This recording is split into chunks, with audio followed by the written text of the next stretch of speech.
2 yil oldin o'zimni boshimdan o'tgan bir ajoyib narsa. Bizda har yili shu Jalolobodga turk birodarlar kelib qurbonchilik qilib ketadi. 30, 40, 45 tagacha qurbonlik qilib, buqa so'yib, shu elga tarqatib ketishadi. 2 yil oldin ozgina qiyinchilik bo'ldi menga.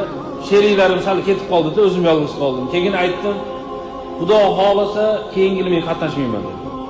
Men og'rib olaman dedim. Shu yerda o'zida farishta olmang dedi, Xudoning qudrati bilan 35 kun masjidga ham chiqolmadim, uyda og'riyapti. Umuman hech narsaga qatnasha olmadim.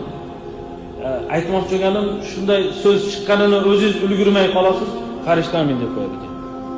Yo'q, 1 yil o'tdi, haqiqatan u esimda ham yo'q edi. Bitta birodar kelib, eslaysizmi, uka, shunaqa so'z aytganingiz dedi, keyin esimga keldi. Birodarlar, tilimizdan chiqqan so'z farishta amin deb qo'yishligi hayotda o'ta ko'p ekan.